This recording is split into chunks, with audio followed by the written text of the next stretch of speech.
اتنا زیادہ روتے ہیں، اتنا زیادہ گریا کرتے ہیں، اتنا زیادہ آہو بکا کرتے ہیں، اس لیے کہ آپ جو اتنے زیادہ احساسات رکھتے ہیں. آپ کے بزرگوں نے امام حسین کو آپ کے اجداد نے کربلا میں قتل کیا تھا اور آپ ان کی غلطیوں پر پشیمان ہوتے ہیں، اور یہ آپ پر اللہ کی طرف سے عذاب ہے کہ آپ قیامت تک امام حسین پر روتے رہیے گا، اس لیے کہ شیعوں نے، آپ کے بزرگوں نے امام حسین کو قتل کیا تھا. مرد شیعہ نے کہا کہ آپ یہ تہمت، یہ نسبت کس دلیل کی وجہ سے دے رہے ہیں؟ شخص وہابی نے کہا کہ جو لوگ کربلا میں امام حسین کو قتل کرنے آئے تھے، نہ ان میں کوئی حجاز کا رہنے والا تھا، نہ ان میں کوئی دمشق کا رہنے والا تھا، نہ ان میں کوئی بصرہ کا رہنے والا تھا، نہ ان میں کوئی مصر کا رہنے والا تھا، بلکہ وہ سب کے سب کوفے کے رہنے والے تھے. وہ کوفے میں سب کے سب شیعہ تھے، اور اسی لیے شیعوں نے امام حسین کو قتل کیا. مرد شیعہ نے کہا کہ یہ تہمت بے بنیاد ہے. ایک مرتبہ شخص وہابی نے کہا کہ کیوں بے بنیاد ہے، دلیل کیا ہے؟ مرد شیعہ نے کہا کہ کربلا میں امام حسین کو شیعوں نے ہرگز قتل نہیں کیا تھا، بلکہ کربلا میں امام حسین کو جو کوفے سے لوگ قتل کرنے آئے تھے، یا تو وہ خوارج تھے، یا تو وہ اموی تھے، یا تو وہ منافقین تھے، اور وہ لوگ تھے کہ جو لوگ امام علی سے اور امام حسن سے شکست کھا چکے تھے، اور ان کے سردار بھی وہی لوگ تھے کہ جن لوگوں کو، جن کی بد کرداریوں کی وجہ سے امام علی نے اپنے دور خلافت میں معدول کر دیا تھا. اور ایسے ہی لوگوں سے ابن زیاد بھی فائدہ اٹھا رہا تھا. وہ لوگ امام حسین کو قتل کرنے آئے تھے کہ جنہیں اجرت پر کربلا میں لایا گیا تھا کہ کچھ لوگوں نے اموی بنی امیہ کے خلاف خروج کیا ہے، چلو ان سے جنگ کرنے کے لیے چلو.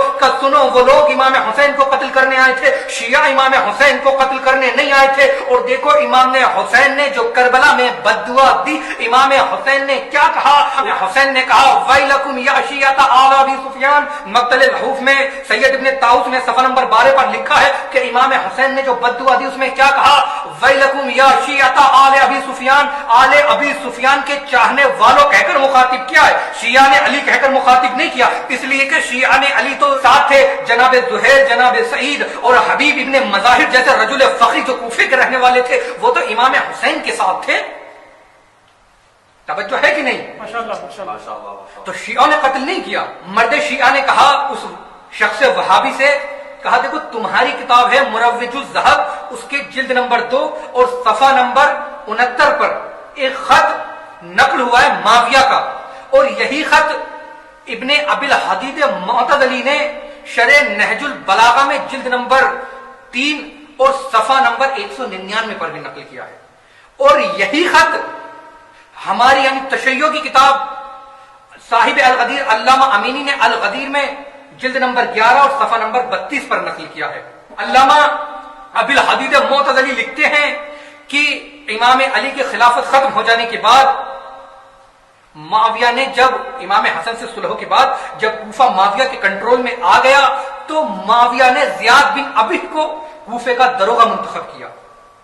اور وہ لکھتے ہیں آگے شرح نہج البلاغہ میں اور مروج الذہب میں بھی ہے کہ معاویہ نے ایک خط زیاد بن ابی کو لکھا اور کہا سنو، کوفے میں جو بھی محبان علی، جو بھی شیعہ نظر آئے، اس کے ٹکڑے ٹکڑے کر دو، اسے تہہ تہہ قتل کر دو، اسے تم قتل کر دو. اور علامہ امینی صاحب الغدیر میں جلد نمبر 11 اور صفحہ نمبر 28 پر لکھتے ہیں کہ زیاد بن ابی نے شیعہ نے علی کو، محبان علی کو پکڑتا تھا، اس لیے کہ وہ امام علی کی دور خلافت میں بھی کوفے کا رہنے والا تھا، جانتا تھا شیعوں کو اچھے طریقے سے، شیعوں سے واقف تھا. اس نے شیعوں کو پکڑا، کسی کی آنکھیں نکلوا دیا کرتا تھا، کسی کے ہاتھ پیر قلم کرا دیا کرتا تھا، کسی کے سر اور جسم میں جدائی کرا دیا کرتا تھا، یا کسی کو کوفے سے شہر بدر کر دیا کرتا تھا، یا کسی کو قید خانوں میں ڈلا دیا کرتا تھا. اور پھر جو خط معاویہ نے لکھا تھا کہ شیعوں کو قتل کر دو، ٹکڑے ٹکڑے کر دو، کوئی شیعہ باقی نہ رہے، تو زیاد بن ابی نے بہت زیادہ شیعوں کو قتل کیا. اور پھر اہل سنت کے مشہور عالم دین علامہ طبری، تاریخ طبری جلد نمبر 6 اور صفحہ نمبر 132 پر، اور کتاب اہل سنت کی مشہور کامل ابن اسیر، اس میں جلد نمبر 3 اور صفحہ نمبر 183 پر لکھا ہوا ہے. علامہ طبری لکھتے ہیں کہ زیاد بن ابی نے جو سب سے بڑے مظالم ڈھائے، ان میں سے جو سب سے بڑا ظلم تھا وہ یہ تھا کہ زیاد بن ابی نے سمرہ بن جندب کو اپنا جانشین مقرر کیا. سمرہ بن جندب کوفے کا رہنے والا تھا، بہت بڑا ظالم تھا.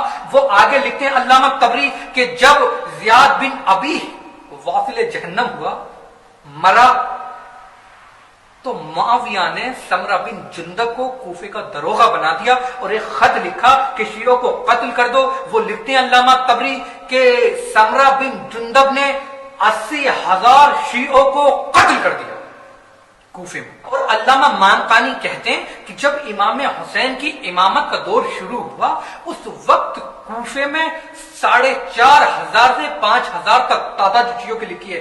اتنے لوگ باقی تھے، باقی شیعہ نہیں تھے. لیکن جب امام حسین کربلا کی طرف مکے سے نکلنے سے پہلے ابن زیاد نے 4,500 شیعوں کو قید خانے میں ڈلا دیا، اور جو بڑی شخصیات تھی اثر و رسوخ رکھنے والی انہیں قتل کرا دیا یا ان کے ہاتھ پیر کٹا کر انہیں شہر بدر کرا دیا. جو چند ایک شیعہ تھے رہ گئے تھے چھپے ہوئے، وہ کربلا میں امام حسین سے جا ملے، اور ورنہ باقی شیعہ جو موجود تھے انہیں ابن زیاد نے قید کرا رکھا تھا، جس میں جناب میثم تمار بھی موجود تھے، جناب مختار بھی موجود تھے. یعنی کہ 4,500 شیعوں کی تعداد لکھی ہوئی ہے جنہیں قید خانے میں ڈال دیا گیا تھا. اور جو کوفے سے لوگ گئے تھے امام حسین سے جنگ کرنے، جو لوگ گئے تھے کوفے سے، وہ یا تو خوارج تھے یا منافقین تھے، یا وہ لوگ پیسوں پر آئے تھے، اور وہ لوگ امام علی سے شکست کھا چکے تھے جنہیں امام علی نے معزول کر دیا تھا اپنے دور حکومت میں.